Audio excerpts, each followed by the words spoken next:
So now it's come to the murder case. তো স্বাভাবিক ব্যাপার ভাই, মানে একবার গুলি চালানো, কালকে শুনতে পারলাম এখনও হয়ে গেল ভাই মার্ডার, অ্যাটেম্প টু মার্ডার। তো কিছু করার নেই ভাই, কেন ভ্যালাস্কাসকে মানে এখন তো ভাই মার্কশট করা হচ্ছে, মানে স্বাভাবিক ব্যাপার, ও এখন জেলে তো ঢুকেই গেছে। এটা নিয়েও প্রচুর হাই ফাই কেস ফেস চলে ভাই, সেলিব্রিটি বলে ব্যাপার এই সমস্ত হবেই। হ্যাঁ, অ্যালবেটো ডেলিওর টাইমে কি হয়েছিল ভাই, ও তো তারপর নির্দোষ হয়ে গেছিলো না, ওকে তো ভাই অনেক কিছু বলেছিল নাকি, আর কি পুরোনো গার্লফ্রেন্ডের ওপর নাকি কী সব, মানে কি বলবো, ধর্ষণের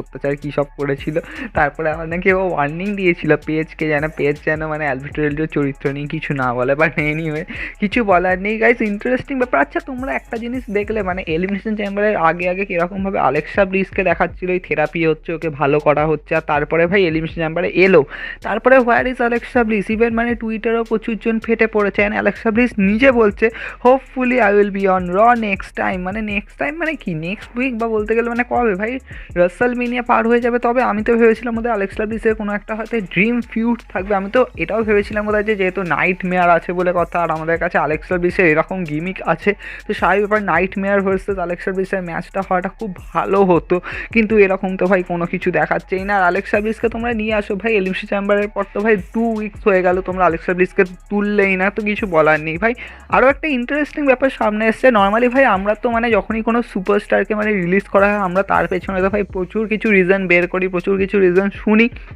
ইভেন তোমরা সামোয়া জোকে নিয়েও প্রচুর কিছু শুনেছো। ইভেন গাইজ সামোয়া জো তোমরা জানোই যে এনএক্সটি চ্যাম্পিয়নশিপকে রিলিঙ্কুইশ করেছিল ভাই, থার্ড টাইম গাইজ এনএক্সটি চ্যাম্পিয়নশিপকে ক্যাপচার করেছে বলে কথা, গ্রেটেস্ট বলা যেতে পারে NXT champion. But guys Samoa Joe তো ভাই এনএক্সটি চ্যাম্পিয়নশিপকে রিলিঙ্কুইশ করেছিল এনএক্সটি 2.0 স্টার্টিংয়ের সময়। আর স্বাভাবিক ব্যাপার গাইজ এখন নাকি সামনে এসছে সামোয়া জো নাকি রিলিঙ্কুইশ করেছিল জাস্ট বিকজ তার নাকি কোভিড পজিটিভ হয়েছিল, তার জন্য ভাই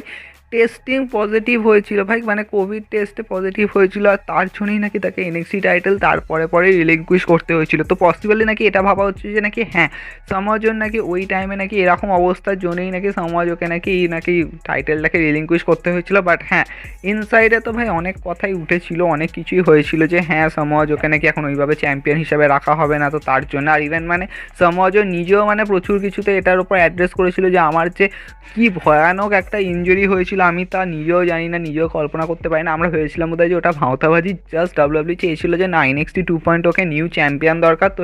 চ্যাম্পাকে করে দিয়েছিল, কারণ চ্যাম্পা ভার্সেস ব্রন বেকার খুবই ইজিলি হতো, সমাজও ভার্সেস ব্রন বেকার হলে একটু আমরা ভাবতাম যে ব্রন বেকারকে হারাতে পারবে, কিন্তু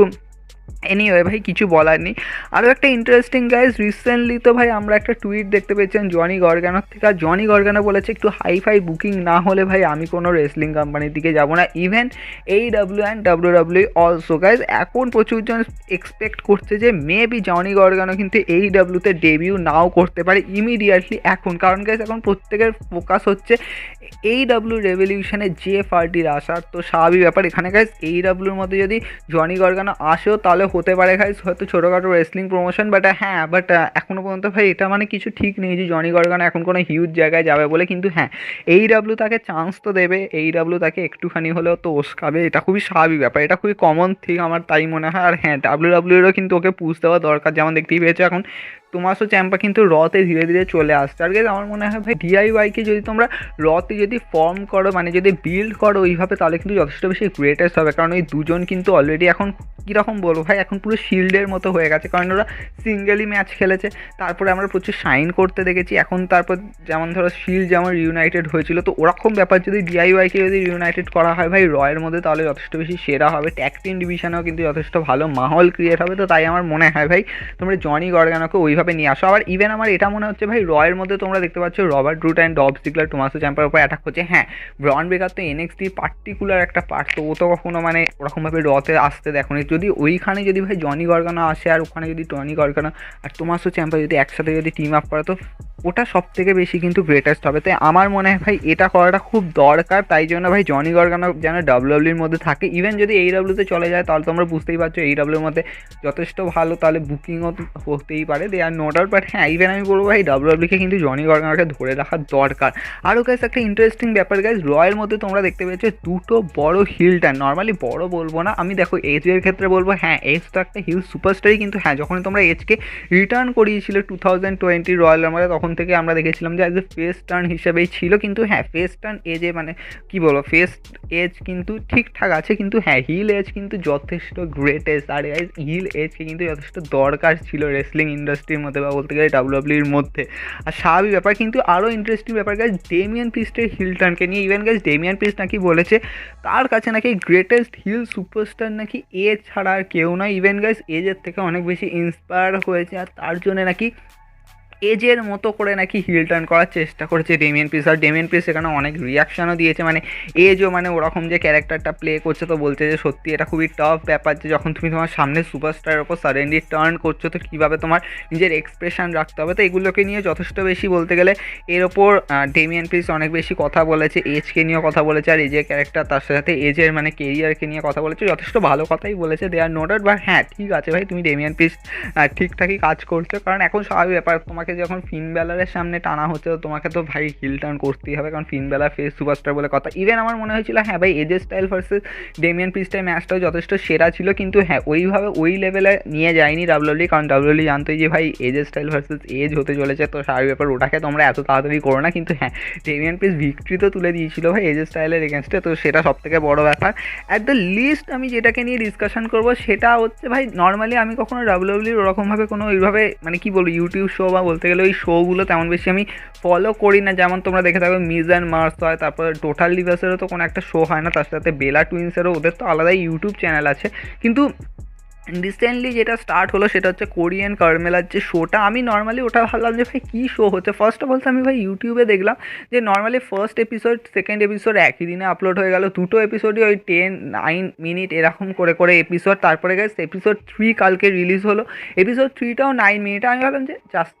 মানে কী বলবো গালাগালি দিচ্ছি না, বাট হ্যাঁ 9 মিনিটের এপিসোড আবার কী এপিসোড, মানে আমি সত্যি খুব শক হয়েছিলাম, কিন্তু তারপরে আমি ওপেন করলাম এপিসোডটা দেখে আমি যদি দেখো আমার দেখে এরকমই লাগলো যে জাস্ট এটা কিন্তু কোনো ফ্যামিলি শোর মতো নয়, যেমন মিজ অ্যান্ড মার্সের মতো হয় ভাই ওর মধ্যে বাচ্চারা ঢুকে যাচ্ছে এই ঢুকে যাচ্ছে, বাট হ্যাঁ এখানে মানে জাস্ট দুজনের মধ্যেও কিন্তু খুনসুটি চলছে, অনেক কিছু কিন্তু দেখানো হয়, ইভেন মানে এখানে মানে একটুখানি ফ্লেভার যথেষ্ট ভালো দিয়েছে, তো আমার মনে হয় ভাই হ্যাঁ দুজন মিলে কাজ করছে আর দুজন মিলে যথেষ্ট সেরাভাবে এন্টারটেন করার চেষ্টা করছে, ইভেন মানে একে অপরকে টিজ করা তার থেকে শুরু করে মানে দুজন মানে একসাথে মানে কি বলবো বসে মানে একটা ইন্টারভিউর মতনও কাজটা করছে, তো যথেষ্ট ভালো লেগেছে। কিন্তু ভাই আমার সব থেকে বেশি শখ লেগেছে ভাই কমেন্ট সেকশন দেখে, ভাই কমেন্ট সেকশনে সবাই বলেছে এটা মিজ অ্যান্ড মার্সের থেকে 100 গুণ বেটার, অনেকে অনেক কিছু বলেছে, কিন্তু একজনের কমেন্টে বলেছে ভাই ব্রেজার্স, আমি ভাই তুমি কোন অ্যাঙ্গেলে ব্রেজার্স ভাবছো ভাই, এখানে এমন কিছু হয়নি যার জন্য তুমি ব্রেজার্স ভাবছো, ভাই তুমি আদৌ কিছু দেখেছো তার জন্য তুমি এরকমভাবে বলছো, তো কিছু বলার নেই ভাই, সত্যি বলতে গেলে খুব শকিং ব্যাপার। কিন্তু হ্যাঁ মানে প্রচুর জন নাকি এটা এক্সপেক্ট করছে যে কোরিয়ান কারমেলার নাকি একটা স্পেশাল অ্যাপিয়ারেন্স রাসেলমেনিয়া 38-এ হবে, দেখো কোরিগ্রে বলছিল যে আমি হয়তো ইনরিং অ্যাপিয়ার করতে পারি রাসেলমেনিয়া 38-এ, তো আমরা ভেবেছিলাম বোধহয় যে Andre the Giant Memorial Battle Royal বা অথবা হতে পারে হয়তো কোনো একটা ম্যাচও হয়তো কোরিগ্রাফের জন্য হয়তো সেট করতেই পারে ডাব্লিউডাব্লিউ, এখন প্রচুর রাইভেলরি করছে তো এটা কেন হবে না, কিন্তু যদি তোমরা ভাবো ভাই কোরিয়ান কারমেলা একটা আলাদাই অ্যাপিয়ারেন্স দিল, আর যে অ্যাপিয়ারেন্সটা বলতে গেলে মানে পুরো রিংয়ের মধ্যে ওই রকম ঘাপাঘাপ, তাহলে তোমরা ভাবতে পারছো ভাই লিটার্ন এজের মতো, আর গাইজ লিটার এজ তো ভাই রয়্যাল মধ্যে করেছিল, এরা ওপেন রাসেলমেনিয়ার মধ্যে যদি এরকম কোনো একটা যদি অ্যাপিয়ারেন্স দেয় সত্যি বলতে গেলে থান্ডারাস হয়ে যাবে, বাট ইভেন আমার মনে হচ্ছে না যে এরকম কিছু হবে বলে, কারণ ভাই এখন কী বলবো ডাব্লিউডাব্লিউ যথেষ্ট বেশি পিজিআর মধ্যেই রাখার চেষ্টা করে, তো তার জন্য আমার মনে হয় না, বাট স্টিল আমি বলবো যে কী হচ্ছে ভাই মানে সত্যি গ্রেটেস্ট ব্যাপার তো হবেই দেয়ার নো ডাউট, বাট হ্যাঁ আমার খুব ইন্টারেস্ট আছে দেখার জন্য ভাই এদেরকে যদি মানে অফিসিয়ালি যদি ডাব্লিউডাব্লিউ যদি মানে অন এয়ার করে, মানে আমি দেখো এর মধ্যে কিন্তু বেশি কিছু নেই মানে যেটা তোমরা ভাবছো, মানে যারা মানে এটা মানে একটা দুটো এপিসোড থেকে ভাবছে, হ্যাঁ আমি ভাবছিলাম যে হ্যাঁ ভাই এই এপিসোডগুলো মিনিমাম 20-23 মানে 20-30 মিনিটের হওয়া উচিত, কারণ এর মধ্যে যথেষ্ট ভালো খুনসুটি লাগছিলো, মানে হ্যাঁ এটাকে মানে ওইভাবে কোনো ফ্যামিলি শো এর মতো ওইভাবে বানায়নি, বাট হ্যাঁ আলাদা রকমভাবে করেছে, এর মধ্যে স্ক্রিপ্ট যে আছে সেটা ভালো মতোভাবে বোঝা যাচ্ছে যে এর মধ্যে যথেষ্ট প্রত্যেকটা স্পট রয়েছে, তো একে অপরের মধ্যে কথাবার্তা, তো এটা যথেষ্ট বেশি সেরা ছিল। বাট স্টিল মানে এটাকে যদি তোমরা ওইভাবে টার্ন করো আর রাসেলমেনিয়া 38-এ মানে ওরকম অ্যাপিয়ারেন্স দেয়, তাহলে আমার কিছু বলার নেই ভাই, কী হতে চলেছে। আরে সত্যি বলতে গেলে অডিয়েন্সের কমেন্টগুলো কী ভাই, হ্যাঁ কম কমেন্ট এসছে, কিন্তু তাও ভাই কম কমেন্টেও প্রচুর হাই কমেন্ট মানুষজন করে দিয়েছে। কিন্তু আমি অবভিয়াসলি বলবো যে ভাই রাসেলমেনিয়া 38-এ এবারে যা কিছু হতে পারে, মানে এবারে ইনফ্যাক্ট রিডলও হিল টার্ন করতে পারে। ইনফ্যাক্ট ভাই champion versus champions, SmackDown tag team champions, র ট্যাগ টিম চ্যাম্পিয়ন্সও ইউনিফাইড হয়ে যেতে পারে, যা কিছু হয়ে যেতে পারে। ইভেন এখনও পর্যন্ত কিছু বলা যাচ্ছে না ভাই কেভিন ওয়ান্স আসবে কখন, বা বলতে গেলে স্টোন কোল্ড স্টিভ অস্টিনের সাথে ব্যাটেল হবে কখন, তো কিচ্ছু জানি না। বাট হ্যাঁ, রাসেলমেনিয়া 35 কুড বি গ্রেটেস্ট। হ্যাঁ, তোমাদের কি রিয়াকশন তোমরা জানাতেই পারো। কিন্তু হ্যাঁ, কোরিয়ান কার্ড মেলার একটা এপিসোড দেখো, দেখে এসে বলো যে ভাই সত্যিই কি ব্রেজার্সের সিন লাগছে।